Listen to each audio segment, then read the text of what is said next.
अस्सलाम वालेकुम, good morning. सुनो पाकिस्तान में आपको खुशामदीद कहते हैं। मैं हूं आपका होस्ट अजीम राना और हमेशा की तरह आज हमारे साथ इस सेट पर मौजूद हैं लाखों दिलों की जान all the way from Pakistan, Hina Niazi. Thank you Azeem Rana for such a warm introduction.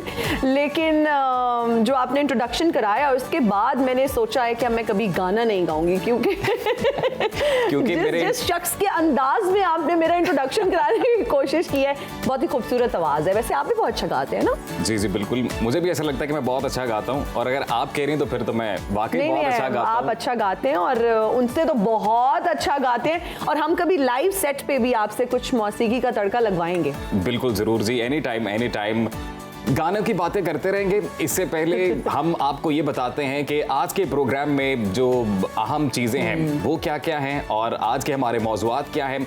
तो सबसे पहले जो प्रोग्राम का आगाज़ है वो नेल्सन मंडेला की एक खूबसूरत बात से करेंगे और वो ये है कि कोई भी काम या अमल तब तक नामुमकिन है जब तक वो कर ना लिया जाए। यानी कि वो कहना ये चाह रहे हैं कि नथिंग इज इम्पॉसिबल। अगर आपके अंदर जज्बा हो, हौसला हो, हिम्मत हो तो आप दुनिया में कुछ भी कर सकते हैं। And the word impossible itself says I am possible. यानी सब कुछ पॉसिबल है, आप कुछ भी कर सकते हैं, बस जज्बा होना चाहिए। इसी जज्बे, हौसले और हिम्मत और अज़्म की जो मिसाल है और जो एक सिंबल है वो नेल्सन मंडेला को हमेशा से ही कंसिडर किया जाता रहा है। इसी से मुतालिक एक हमने रिपोर्ट तैयार की है, वो आप देखें फिर वापस आते हैं।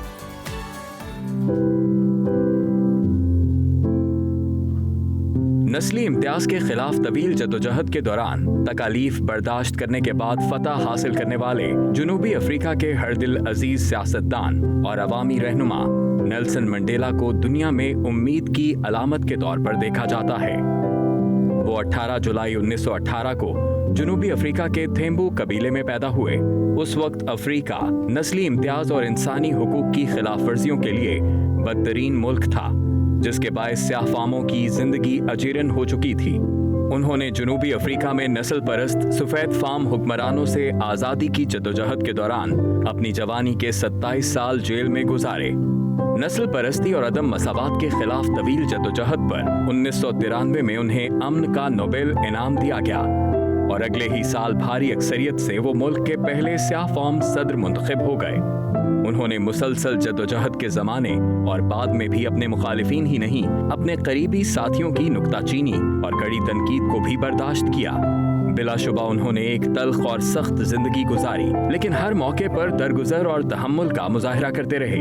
वो 5 दिसंबर 2013 को 95 बरस की उम्र में इंतकाल कर गए।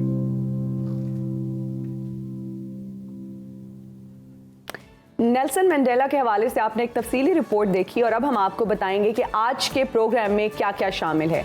सबसे पहले हम बात करेंगे आसफा भुट्टो की सियासत में एंट्री, मुस्तकबिल क्या होगा, किस पोजीशन के लिए उनको आगे लाया जा रहा है। इस पर बहुत जो है ना वो आजकल सोशल मीडिया पर बहस छिड़ी हुई और हर टॉक शो में इसको डिस्कस किया जा रहा है कि किस पोजीशन पर वो आ रहे हैं। मेरे ख्याल से बड़ा ही इंटरेस्टिंग फैक्टर होगा पीपल्स पार्टी के लिए भी, क्योंकि अब 2 जानशीन तो होंगे, बिलावल भुट्टो साहब और आसिफा भुट्टो जरदारी साहिबा। तो देखते हैं कि क्या जो है एक तड़का लगता है सियासत का पीपल्स पार्टी में भी। उसके अलावा पीटीआई पार्लियामेंटेरियन बन गई है जी, और पीटीआई पार्लियामेंटेरियन बनने के बाद अब क्या खैबर पख्तूनख्वा में तहरीक इंसाफ का जो वोट बैंक है वो नहीं रहेगा या जो लॉयल्टीज हैं वो वहीं पर बरकरार रहेंगी, ये भी एक अहम सवाल है जी बिल्कुल। इसके अलावा हम एक आज बहुत ही इंटरेस्टिंग खबर आपके साथ शेयर करेंगे कि खारे पानी को काबिल इस्तेमाल बनाने का आलमी रिकॉर्ड बनाया गया है। सऊदी अरेबिया में ये रिकॉर्ड बनाया गया है, इसकी तफसील भी आज हम आपके साथ शेयर करेंगे।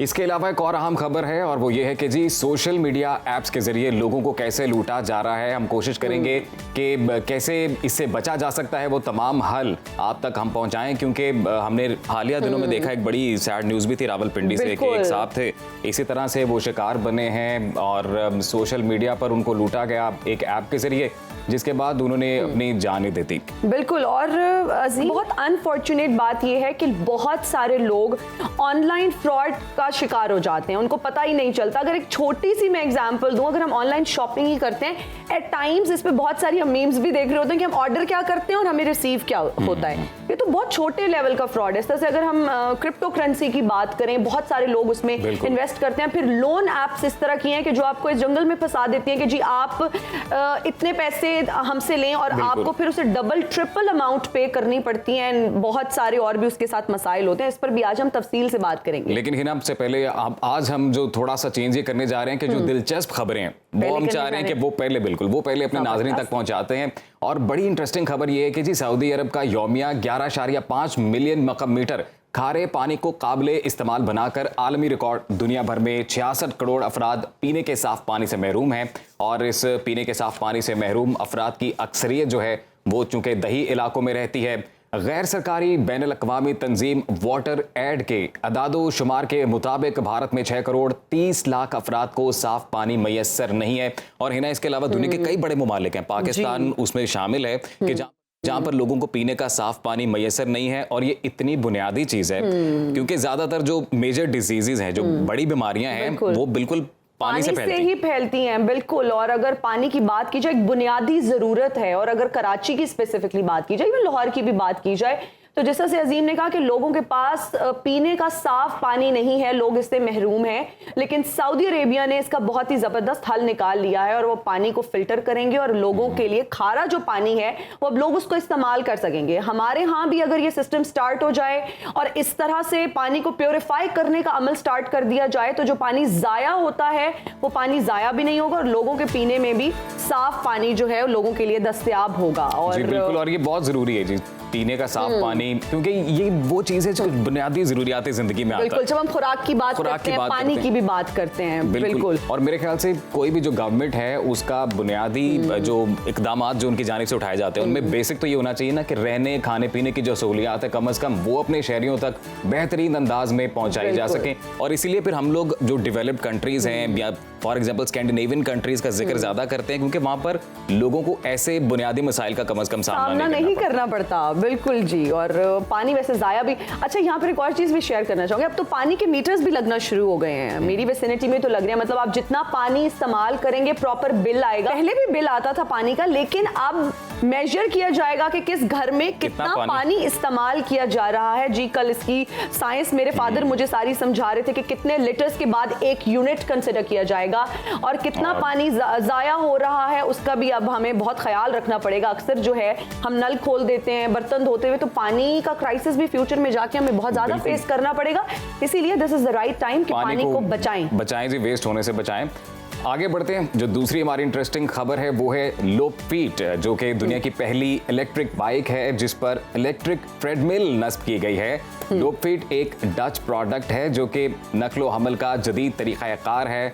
और एक नौजवान जो है वो मुतहरिक कंपनी वॉकिंग बाइक का एक ब्रांड जो है वो इस हवाले से उसको बता भी रहे हैं। और हमने ये भी ये देख रहे हैं, बिल्कुल हमने जो वो एक शॉट है इस हवाले से वो स्क्रीन पर शेयर किया है कि कितनी इंटरेस्टिंग बाइक है और नौजवान जो है वो किस तरह से इसको एक ट्रेडमिल के तौर पर यूज कर रहे हैं। अच्छा, जो लोग बहुत, मुझे लगता है अजीम, फिटनेस फ्रीक्स हैं, जिनको जिम जाने का बहुत ज्यादा शौक है और वो समझते हैं कि जिम जाने का उनके पास टाइम नहीं होता, तो आई थिंक लोपेफिट एक ऐसी बाइक है वो लोग खरीद सकते हैं। इसमें 5 गियर्स होते हैं इस बाइक में और इसकी अगर हम टेक्निकल स्पेसिफिकेशंस की बात करें, इसका इंजन बहुत अच्छा है। तो जो लोग जिम जाना चाहते हैं लेकिन उनके पास टाइम नहीं है, जैसा हम अक्सर कंप्लेन कर रहे होते हैं कि मैं जिम नहीं जा सकी, वैसे आप जिम जाते हैं, टाइम निकल आता है? बहुत जरूरी है और जाना बहुत जरूरी है। टाइम नहीं है तो टाइम निकालें इसके लिए। अगर नहीं है अगर नहीं टाइम निकालें। और इसीलिए इस कंपनी ने ये बड़ा अच्छा इकदाम उठाया है कि बाइक ऐसी उन्होंने बना दी है कि आप इसी के ऊपर चलते फिरते जो है वो एक्सरसाइज कर रहे हैं और इसी के अंदर एक ट्रेडमिल नस्ब है। आप साथ साथ जो है वो अगर तो किसी खूबसूरत शहर में रह रहे हैं तो वहां पे आप सीनरी भी इंजॉय करें, साथ साथ आप वॉक करते रहें। इसके ऊपर आपकी हेल्थ भी, आप मतलब आप मेंटली फिजिकली आप कहेंगे आपकी सेहत भी अच्छी होगी। वैसे तो जो आम साइकिल बाइसाइकिल जो है उसको चलाने से भी कहते हैं बहुत सारी कैलोरीज बर्न होती हैं, फिजिकली आप बहुत फिट रहते हैं। लेकिन इस बाइक को इस तरह से डिजाइन किया गया है कि वो तमाम लोग जो कि बाइक चलाकर जाएंगे वो फिजिकली फिट भी रहेंगे, उनकी एक्सरसाइज भी हो जाएगी, कैलोरीज भी बर्न होगी, मंजिल तक भी अगर आपको जिम का टाइम नहीं मिल रहा तो आप ये ले लें भाई। मैं आई एम सीरियसली थिंकिंग, मैं अभी सुबह यही कह रही थी कि मुझे ये बाइक खरीद लेनी चाहिए, क्योंकि जिम जाने का टाइम मैनेज नहीं होता अक्सर, तो आप ऑफिस आया जाया करें इस बाइक के ऊपर, बेहतरीन है। Not a bad idea, I consider it. और एक और मजेदार चीज ये कि ये भी पता चला कि आपको खाने का भी बहुत शौक है। ओहो, मैं और अजीम डिश भी एक सामने डिश भी आ रही है, बताएं जरा। और खबर भी उस हवाले से है जी, ये डिश खाएं और यही आराम पाएं, मतलब आरामदेह बेड पर ही सो जाएं। उर्दन की बात करते हैं, उर्दन में एक ऐसा रेस्टोरेंट है, उसकी एक इतनी अनोखी डिश है, और अगर इस डिश की बात की जाए तो इसको मनसफ कहा जाता है इस डिश को, और सोशल मीडिया पर ये रेस्टोरेंट बहुत ज्यादा वायरल हो रहा है, क्योंकि लोग जब यहाँ पर आते हैं ऑर्डर प्लेस करते हैं, इसके साथ ही अनोखी जो है ना डिश उनको पेश की जाती है, और ये इस रेस्टोरेंट की खास डिश है जिसका नाम है मनसफ। और इसकी हम थोड़ी सी आपको डिटेल बताते हैं कि इसके इंग्रेडिएंट्स क्या होते हैं, इसको बनाया किस तरह से जाता है। लैम्ब मीट का इसमें इस्तेमाल किया जाता है, लैम्ब मीट के साथ इसको योगर्ट, ड्राइड योगर्ट में रखा जाता है, उसको बनाया जाता है। Do you like meat? आपको पसंद है? I love meat and red meat, उसमें लैम्ब, मटन तो बहुत ही फेवरेट है ना। वैसे हमारे पाकिस्तान में भी खाबे बड़े मशहूर हैं, और लैम्ब कढ़ाई, फिर दमपोख और ऐसी कमाल किस्म की यहाँ पर भी डिशेज हैं, लेकिन बस ये वाली सहूलत नहीं है जो उर्दन का ये रेस्टोरेंट दे रहा है कि आपको साथ बिस्तर भी मिल रहे हैं जी, आप खाएं और वहीं पर सुस्ताएं, थोड़ी देर आराम करें, उसके बाद फ्रेश हों और फिर अपने काम को जाएं। तो मेरे ख्याल से कंसीडर करना चाहिए यहाँ पे भी जो रेस्टोरेंट है उनको। अच्छा, उन्होंने अजीम, उनका कहना ये है, रेस्टोरेंट वालों का, जो भी वहाँ पर लोग आते हैं, क्लाइंट्स आते हैं, उनका ये कहना है कि इस डिश में चिकनाई बहुत ज्यादा होती है, जिसकी वजह से गनुदगी सी तारी हो जाती है और दिल करता है वहीं पर सो जाएं। बहुत हाई कोलेस्ट्रॉल है। इसके बाद जो हम बाइक की बात कर रहे थे ना, लोपी फिट, वो सबको खरीद लेनी चाहिए और उस पर ही आना जाना चाहिए, ताकि जितनी कैलोरीज कंज्यूम की हैं वो फौरन से बर्न हो जाएं। आप मजे मजे के खाने खाएं और उसके साथ वाली बाइक चलाएं ताकि आप हेल्दी रहें। लेकिन मैं अगेन यही कहूँगा कि यहाँ पे ना इस टाइप का रेस्ट के लिए बना होना चाहिए बड़ा मजेदार सा जगह, ताकि जब आप खाना खाएं और उसके बाद वहीं पर थोड़ी देर सुस्ताएं। और ये इंटरेस्टिंग खबरें जो है दुनिया भर से हमने इकट्ठी करके अपने नाजरीन तक तो वो पहुंचाई है ना। मेरे ख्याल से स्पोर्ट्स से रिलेटेड भी कोई स्पोर्ट्स को भी टच कर लिया जाए। बिल्कुल जी, स्पोर्ट्स से रिलेटेड भी। तो क्या खबर है अजीम आपके पास स्पोर्ट्स से रिलेटेड? स्पोर्ट्स से रिलेटेड खबर ये है कि जी सरफराज अहमद टेस्ट क्रिकेट में 3000 रन मुकम्मल करने वाले पहले पाकिस्तानी विकेट कीपर बन गए हैं। कंग्रेचुलेशन सरफराज। पाकिस्तान और श्रीलंका के पहले टेस्ट मैच के दूसरे रोज इन्होंने टेस्ट करियर के ये 3000 रन मुकम्मल कर लिए हैं। सरफराज अहमद ने 3000 रन का संगे मील 52वें टेस्ट में ये अबूर किया है। बड़े एजाज की बात है जी पाकिस्तान के लिए। और सरफराज के लिए हमने देखा कि थोड़ा सा एक डल पॉइंट आया बीच में, जब उन्हें जाहिर है मुश्किलात का सामना करना पड़ा। मेरे ख्याल से हर प्रोफेशनल को अपने करियर में एक दफा अप्स एंड डाउन्स का जो है वो सामना रहता है। हम लोग ना बहुत जज्बाती हैं अजीम, और अगर हम क्रिकेट की बात करें तो हमारी नेशंस के इमोशंस, हमारे उनकी फीलिंग्स जो है ना वो क्रिकेट के साथ बहुत ज्यादा जुड़ी हुई हैं। तो कुछ भी इस तरह के अप्स एंड डाउन्स आते हैं, क्रिकेटर्स की जिंदगी में कुछ ऐसा होता है या मैच की सिचुएशन में कुछ अप्स एंड डाउन्स आते हैं, तो बहुत ज्यादा हम इमोशनल हो जाते हैं और फिर क्रिटिसाइज करना शुरू कर देते हैं। जबकि अगर हम इन क्रिकेटर्स की बात करें तो उनके हिस्से में बहुत सारी अचीवमेंट्स भी हैं, उनके क्रेडिट पर बहुत सारी अचीवमेंट्स भी हैं। और बीइंग अ पाकिस्तानी जब हम अपने क्रिकेटर्स की बात करते हैं तो बहुत फख्र महसूस होता है कि हमारे प्लेयर्स हमें इंटरनेशनली रिप्रेजेंट कर रहे हैं, इस तरह के रिकॉर्ड्स बना रहे हैं। पाकिस्तान के लिए बात बाइसे फख्र है, बहुत खुशी होती है। बाइसे फख्र है। और कामरान अकमल जो है उसके हवाले से बताएं कि 92 इनिंग्स में 2668 रन, 48 रन के साथ दूसरे नंबर पर हैं जी। मोइन खान हमारे वो भी लेजेंड क्रिकेटर रहे। मोइन खान शानदार विकेट कीपर रहे। 98 इनिंग्स में उन्होंने 2581 रन के साथ तीसरी पोजीशन हासिल की। इसके अलावा आपको बताएं तो इम्तियाज अहमद जो कि 67 इनिंग्स के साथ 2010 रन के साथ चौथे नंबर पर हैं। अगेन एक और लेजेंड पाकिस्तानी क्रिकेट टीम के राशिद लतीफ साहब जिन्होंने 57 इनिंग्स में 1381 रन के साथ 5वीं पोजीशन हासिल की है। तो सिर्फ सरफराज अहमद ही इस फहरिस्त में शामिल नहीं है ना, इसके अलावा हमारे बेतहाशा लेजेंड्स हैं। और पाकिस्तानी क्रिकेट ने हमेशा हर दौर में मतलब बेपनाह सलाहियतों के मालिक जो क्रिकेटर्स हैं वो प्रोड्यूस किए हैं, जिनको ना सिर्फ कह लें साउथ एशियन रीजन में बल्कि दुनिया भर में इतनी पजीराई मिली है। बिल्कुल। तो who is your, I would ask this question, I don't know आप कितना डिप्लोमेटिक जवाब देते हैं, लेकिन who is your favourite cricketer है? अभी अगर मौजूदा सूरत हाल की बात करें, चले लेजेंड्स को, मौजूदा सूरत हाल में तो Babar Azam is my favourite, और मेरे ख्याल से बहुत पाकिस्तानी के फेवरेट हैं। एग्जैक्टली, बिल्कुल। उनकी सलाहियतें भी किसी से ढकी छुपी नहीं है, और मेरे ख्याल से वो इस वक्त बेहतरीन कप्तान भी हैं, और यकीनन हमारी जो नेक ख्वाहिशात हैं और नेक दुआएं उनके साथ हैं, ताकि वो आने वाले जितने भी, अब आगे वर्ल्ड कप आ रहा है तो उसमें जो है वो पाकिस्तान की नुमाइंदगी करें, भरपूर अंदाज में करें।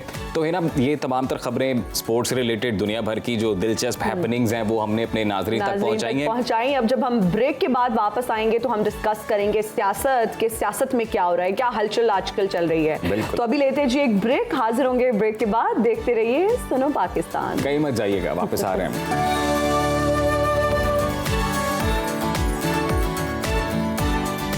Right back after the break, you're watching Suno Pakistan, और अब हम बात करेंगे सियासत की। आइंदा इंतखाबात में आसफा भुट्टो को सियासत के मैदान में उतारने का फैसला। पीपल्स पार्टी ने सिंध के मुख्तलिफ हलकों पर गौर शुरू कर दिया है, और आसफा भुट्टो किस हलके से इलेक्शन लड़ेंगी इस पर बहुत ज्यादा गौर किया जा रहा है, और हतमी फैसला कहा यह जा रहा है कि आसिफ अली जरदारी साहब करेंगे। आसफा भुट्टो पार्टी के इलेक्शन की मुहिम भी चलाएंगी, इसके अलावा मुख्तलिफ अज़ा में जलसों से खिताब भी करेंगी, रैलियों की क़यादत भी करेंगी। आसफा भुट्टो जरदारी की बाज़ाब्ता सरगर्मियों की तैयारी भी शुरू कर दी गई है। मेजर डेवलपमेंट है जी। इसके अलावा एक और बड़ी इंटरेस्टिंग सियासी मंजरनामे से खबर ये है कि परवेज़ खटक ने PTI पार्लियामेंटेरियन के नाम से एक नई सियासी जमात बना ली है, और परवेज़ खटक के अलावा साबिक वज़ीर आला जो हैं KP महमूद खान, वो भी परवेज़ खटक की पार्टी में शामिल हो गए हैं। परवेज़ खटक की कई साबिक MPAs और MNAs को पार्टी में शामिल होने की दावत, इसके अलावा 50 साबिक MPAs और MNAs उनके राबते में हैं, ये भी उनकी जानिब से दावा किया गया है। लेकिन हमने ये देखा है कि मुतादिद MPAs और MNAs की जानिब से इस बात की तरदीद भी कर दी गई है। तो इसमें कितनी सच्चाई है और इसके क्या सियासी मंजरनामे पर असरात होंगे, उस हवाले से बात कर लेते हैं। हमारे गेस्ट हमारे साथ पाकिस्तान पीपल्स पार्टी से इनका ताल्लुक है, सेनेटर ताज हैदर साहब हमारे साथ मौजूद हैं। ताज हैदर साहब, बहुत शुक्रिया सर आपके वक्त का। वेलकम टू सुनो पाकिस्तान। आप बताएं सर, तबीयत कैसी है आपकी? हेलो, ज़रा दोहरा देंगे? जी, ताज हैदर साहब, बहुत शुक्रिया आपके वक्त का। आपको सुनो पाकिस्तान में खुशामदीद कहते हैं। आप कैसा महसूस कर रहे हैं सर, तबीयत सेहत कैसी है आपकी? जी बिल्कुल ठीक है। ताज हैदर साहब, ये कहिएगा कि आसिफा भुट्टो को अब सियासी मैदान में उतारा जा रहा है, पाकिस्तान पीपल्स पार्टी की जानिब से ये फैसला कर लिया गया है, तो क्या कहेंगे आप इस हवाले से? Final decision obviously Asif Ali Zardari करेंगे, तो इस हवाले से कुछ बताएं, अपनी प्रेडिक्शंस बताएं, क्या होने जा रहा है पाकिस्तान पीपल्स पार्टी में? कोई अंदर की खबर बताएं सर। जी हाँ, आसिफा बीबी जो हैं वो तो ज़ाहिर है बेनज़ीर बीवी की साहिबजादी हैं, शहीद बीवी की, और जिस तरीके से बिलावल साहब ने अपनी सियासत सीखी है कम उम्री से, उस तरीके से उनकी बहन आसिफा बीवी ने भी सियासत सीखी है, और वो पार्टी के कामों में पहले से हमारी रहनुमाई करती रही हैं, बताती रही हैं, जो पार्टी के नौजवान वर्कर हैं उनको मोबिलाइज करती रही हैं। तो मैं समझता हूँ कि उनके मैदान में पहले भी आ चुकी हैं वो। हमारे जो हमने लॉन्ग मार्च किया था जी बिल्कुल, मुल्तान में उन्होंने तकरीर की थी, वो बिल्कुल देखने वाले कह रहे थे कि बीबी शहीद जिस तरीके से तकरीर करती थी, तो आसिफा बीबी भी उसी तरीके से कर रही हैं। मुझे बहुत उम्मीदें हैं आसिफा बीबी के आगे आने से। दूसरे ये कि वो अवाम का दुख दर्द समझती हैं, और अवाम का दुख दर्द जो है समझ के वो पॉलिसीज़ बनाना और वो राय देना और वो इंतज़ामी सलाहियत को अवाम के रुख में मोड़ना, ये उनका ख़ास वस्फ़ है। अच्छा ताज हैदर साहब, अगर फ्यूचर की बात की जाए तो आप किस पोजीशन पर उन्हें फ्यूचर में देख रही हैं? अगर सिंध की बात की जाए तो किस कोएलिशन में? जी देखिए, असल चीज़ जो है वो हमारा जो बुनियादी नुक्ते नज़र है वो ये है कि अवाम की भलाई किस में है, और अवाम के लिए कोई सियासत जो है उसका क्या प्रोग्राम है। दूसरे ये कि इस वक्त जो एक बड़ा चैलेंज है वो इकनॉमिक रिवाइवल है, कि मुल्क को उसके पैरों पे कैसे खड़ा किया जाए और ये जो कर्जा लेके चीज़ें दरामद करने की इकॉनमी है इसको रोक के ख़त्म करके और मुल्क की प्रोडक्शन को बढ़ा के किस तरीके से हम आगे बढ़े। हमारा जो प्रोग्राम है इकोनॉमिक रिवाइवल का जिस पे कि कोई 3-4 साल से काम हो रहा है जी, वो उसकी बुनियाद यही है। तो मैं समझता हूँ कि कोएलिशन के लिए भी ये इंतहाई ज़रूरी है कि जिससे कोएलिशन हो वो अपना कोई प्रोग्राम रखता हो कि आवाम के लिए या किस किस्म की जो है प्रोग्राम उसके लिए पास है या माशी रिवाइवल का क्या प्रोग्राम। जी जी बिल्कुल। आसिफ साहब कहते रहे हैं बार बार कि एक चार्टर मईशत का बनाया जाए जी, लेकिन खातिर खौफ उसका रिस्पॉन्स अभी तक नहीं मिला है। अच्छा ताज हैदर साहब, ये कहिएगा कि बिलखसूस अभी हम चूँकि आसिफा भुट्टो जरदारी साहिबा का जिक्र कर रहे हैं कि वो सियासत में बाकायदा तौर पर एंट्री लेने जा रही हैं, आपने बिल्कुल ठीक तौर पर ये फरमाया है कि उन्होंने इससे पहले भी एक जलसे से खिताब किया था और बड़ा ही शानदार उनका ये खिताब था। तो ये कहिएगा कि क्या ये डिसाइड हो गया कि किस हलके से वो मैदान में उतर रही हैं और जो फाइनल डिसीजन है वो आसिफ अली जरदारी साहब ही करेंगे? देखिए, डिसीजन लेना वो क़यादत का और खुद आसिफा बीवी का काम है।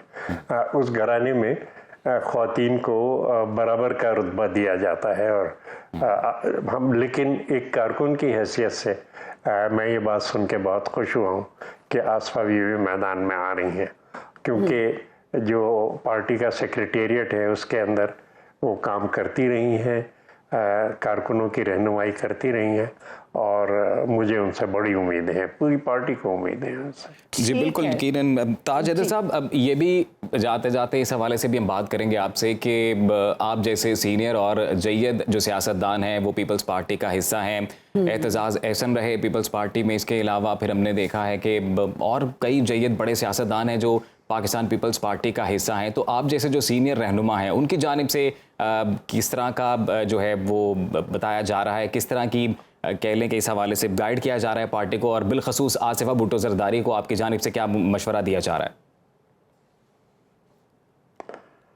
देखिए, ये जो सीनियर लोग हैं उनकी एक जगह है और वो जगह उनके तजुर्बे की बुनियाद पे है और जो कुछ हमने सीखा है सियासत में, जो मुतालिया हमने किया है उससे हम फ़ायदा पार्टी को पहुंचा रहे हैं और पार्टी की कैंपेन को मोबिलाइज कर रहे हैं। जो नौजवान हैं वो फील्ड वर्क के अंदर आगे हैं, तो ये तजुर्बे का और फील्ड वर्क का एक बड़ा अच्छा कॉम्बिनेशन बनता है।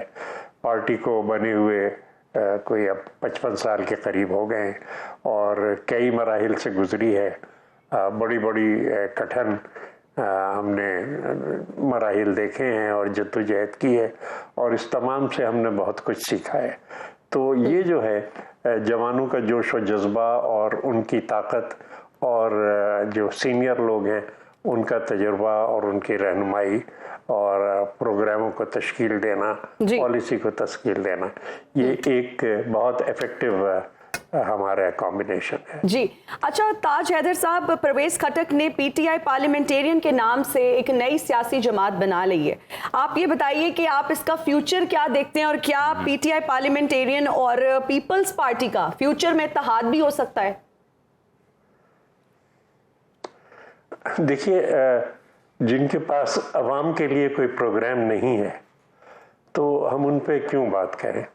जिस दिन खटक साहब या दूसरे कोई अवाम के लिए प्रोग्राम लाएंगे जी, तो उस पे जाहिर है कि बात होगी कि हाँ वैसे ये मैं रिकॉर्ड पे लाना चाहता हूँ कि जब वो वजीर आला थे और मैं थरपारकर का कहत देख रहा था, बीमारियां फैली हुई थी, तो उनकी हुकूमत की जानिब से बहुत हमें थरपारकर के अंदर सप्लाईज भी दी गई और बड़ी बात यह है कि मैंने खटक साहब को फ़ोन किया कि आपके पास शायद मोबाइल हॉस्पिटल है। अगले दिन सुबह खटक साहब ने 5 मोबाइल हॉस्पिटल थर के लिए रवाना कर दिए और तीसरे दिन वो मेरे दफ्तर के बाहर खड़े हुए थे। तो ये जो उनका काम है, ये अगर मैं उसका जिक्र ना करूं सिराजुल हक साहब अमीर जमात इस्लामी जो आजकल हैं, वो उनके मिनिस्ट्री में सीनियर एडवाइज़र थे। सिराजुल हक साहब खुद तर तशरीफ़ लाए, कई दिन उन्होंने क़याम किया। यानी हमें जो सामान हुकूमत पख्तूनख्वा की तरफ से आ रहा था उसको रिपैक करने के लिए बाकायदा एक छोटी सी फैक्ट्री बनानी पड़ी। यहाँ कोई 150 के करीब आदमी जो थे सिर्फ उस सामान को बल्क में जो आ रहा था रिपैक कर रहे थे। तो ये उनकी जो खिदमत थर के आवाम के लिए ये मुझे रिकॉर्ड पे लानी बहुत ज़रूरी है। जी, यकीनन ताज हैदर साहब, बिल्कुल आपने दुरुस्त फरमाया है कि पाकिस्तान पीपल्स पार्टी की जानिब से जब भी इक़्तिदार में वो आई है, उनकी जानिब से चंद जो बड़े मंसूबे जो अवामी फ़लाह के लिए बिलखसूस जो मंसूबे हैं वो काबिल ज़िक्र रहे हैं। और आपने इस हवाले से जो अपना तज्ज़िया पेश किया आसिफा भुट्टो की सियासत में एंट्री से मुतल्लिक बिलखसूस, आपका बहुत शुक्रिया, आप हमारे साथ मौजूद रहें और इस हवाले से आपने पेश किया है। तो ताज हैदर साहब भी फरमा रहे थे कि आसिफा भुट्टो जो है वो बिल्कुल एक नौजवान क़यादत, जिस तरह पाकिस्तान पीपल्स पार्टी में इससे पहले बिलावल भुट्टो जरदारी ये रोल अदा कर रहे थे और अब साथ मिलेगा उन्हें आसिफा भुट्टो जरदारी का। बिल्कुल, और यंग पॉलिटिशियंस की आई थिंक हमें ज़रूरत भी है इस मुल्क में, बहुत ज़रूरत है। लोग पुराने चेहरे देख देख के अब मुझे लगता है उकता चुके हैं और बहुत सारे वादे दावे वो लोग करते रहे लेकिन कुछ भी नहीं हुआ। वो सिर्फ दावे ही थे, वो सिर्फ वादे ही थे। तो अब जो नए पॉलिटिशियंस हैं, यंग पॉलिटिशियंस हैं, उनसे नौजवानों की बहुत ज़्यादा उम्मीदें वापस हैं क्या फ्यूचर में होने जा रहा है। लेकिन हम अभी लेंगे एक ब्रेक के बाद जब हम आएंगे तो हम बात करेंगे साइबर क्राइम के हवाले से। हमारे साथ रहिएगा, कहीं मत जाइएगा।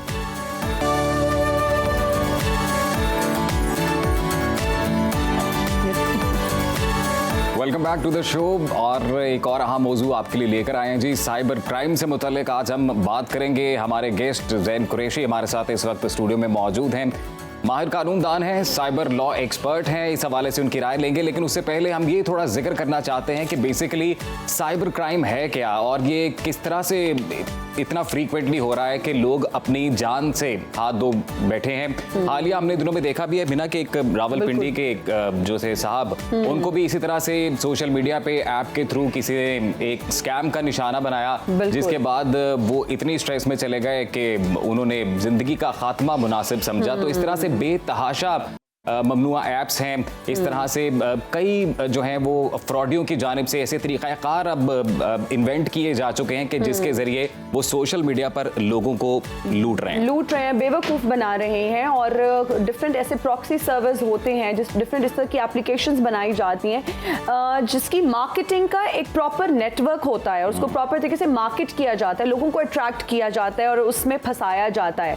और फिर होता यह है कि लोगों के साथ जब फ्रॉड हो जाता है तो तब जाकर पता चलता है कि कुछ हमने अपने फोन्स में ऐसी मोबाइल एप्लीकेशंस भी की होती हैं जिनका हमें पता ही नहीं होता। बहुत ज़्यादा हमें जो है ना वो लालच दी जाती है और हमें अट्रैक्ट किया जाता है, उसको बहुत अट्रैक्टिव बनाया जाता है। तो आज हम इस पे तफसील से बात करेंगे, जानेंगे कि वो क्या ऐप्स हैं। और सबसे पहले तो हम ज़ैन कुरैशी साहब से जानेंगे। Thank you so much for joining us in Suno Pakistan. जी बिल्कुल ठीक, थैंक यू सो मच। सबसे पहले तो देखने वालों को ये बताइए कि स्कैम में लोगों को लूटा किस तरह से जाता है और फिर इससे बचा किस तरह से जा सकता है। देखिए, अब तक जो विक्टिम्स की स्टोरीज सुनने का इत्तेफाक हुआ और उसमें ये जो टीवी पे स्पेशली हमने कुछ इंटरव्यूज भी सुने और उसमें ये चीज़ सामने आती है कि लोगों के साथ जो तरीक़ेकार है वो ऑलमोस्ट सेम तरीके का नज़र आ रहा है। विक्टिम स्पेशली जो है उसमें ये तरीक़ेकार है कि सबसे पहले तो वो एक एप्लीकेशन जो है वो डाउनलोड कर लेते हैं, उसमें जो टर्म्स एंड कंडीशंस हैं वो आमतौर पे लोग उसको पढ़ नहीं पाते, उस एप्लीकेशन के रिव्यूज़ को भी वो देख नहीं पाते और उसके बाद जब उन रिव्यूज़ को देखे बगैर और उन टर्म्स एंड कंडीशंस को पढ़े बगैर वो उसको एक्सेप्ट कर लेते हैं, तो कहीं ना कहीं वो जो एप्लीकेशन होती है वो उनसे ये एक्सेप्टेंस ले जाती है कि हम आपकी जो गैलरी है, हम आपके जो कॉन्टैक्ट लिस्ट है उस तक रसाई हासिल करना चाहते हैं। और जिसको हम ये कह सकते हैं कि जिनके लोग उसको पढ़ नहीं पाते और वो एक अनऑथराइज एक्सेस जो है उनकी गैलरी तक हो जाता है। That is also a crime under prevention of electronic crimes act 2016 जो कि हमारे इस टाइम साइबर लॉज हैं। Sorry for the interruption. हमने देखा कि जो ऑथेंटिक ऐप्स हैं जी उसमें भी इस तरह की जो चीज़ है वो बड़ी एक नॉर्मल है, क्योंकि हम लोग जब इंस्टॉल करते हैं इवन इंस्टाग्राम और इस तरह से कोई भी जो ऐप है जो फेमस है काफ़ी, उसमें भी एक एक्सेस मांगी जाती है आपसे आपकी लाइब्रेरी तक। Now the point is this, the misuse of data, The violation of the privacy is the crime।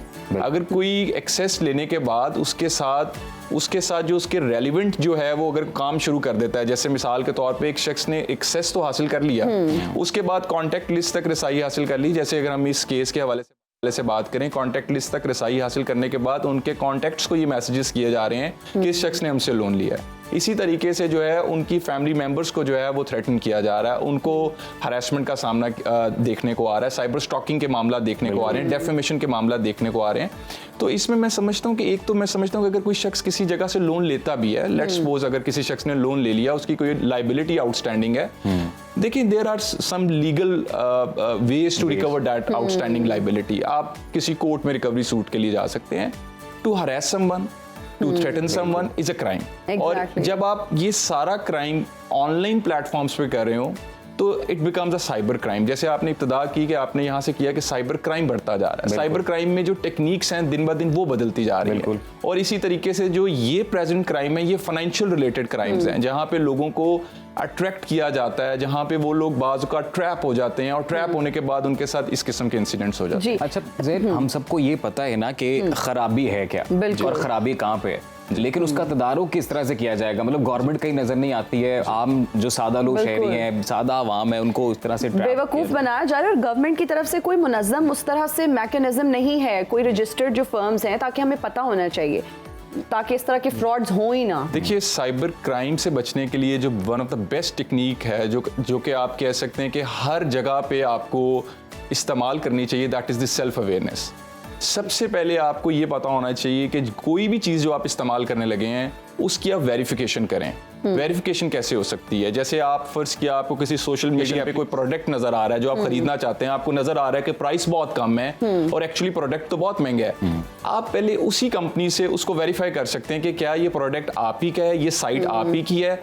देखिए, जब आप वेरिफिकेशन करना सीखते हैं किसी न्यूज की, तो आप ये देखते हैं कि आपके साथ फ्रॉड होने का जो खतरा है वो कम हो जाता है, ये खत्म हो जाता है। ठीक है। इसी तरीके से यहाँ पे भी जो लोग जो इस किस्म की एप्स को इस्तेमाल कर रहे थे या जिनके साथ फ्रॉड हो गया या किसी अगर उनको ट्रैप कर लिया गया या लेट्स सपोज उनके साथ किसी किस्म का क्राइम कमिट हो गया, सबसे पहली जो बुनियादी जो मैं समझता हूं कि जिम्मेदारी है वो उस शख्स के ऊपर है कि वो इस चीज को देखे कि हम सबको ख्याल रखना चाहिए और बगैर जो टर्म्स एंड कंडीशंस हैं वो पढ़े बगैर कोई भी ऐप इस तरह से आप इंस्टॉल नहीं कर सकते हैं। बिल्कुल, ये बिल्कुल करनी भी नहीं है आपने फ्यूचर में, और इस चीज का बहुत ख्याल रखना है। अभी लेंगे कमर्शियल ब्रेक। बिल्कुल, बहुत शुक्रिया आपका ज़ैन, आप हमारे साथ स्टूडियो में मौजूद रहे हैं और इस हवाले से आपने अपनी एक्सपर्टीज हमारे साथ शेयर की है। यकीनन आपकी एक्सपर्टीज ने हमारी देखने वालों की भी खासी जो है वो इल्म में इजाफा किया है, नुमाइंदगी की है।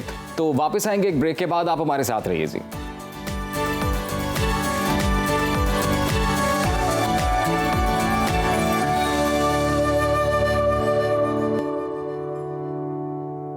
हर वक्त बाखबर रहना वक्त का तकाजा है, बर वक्त बाखबर रखना हमारा फरीजा है।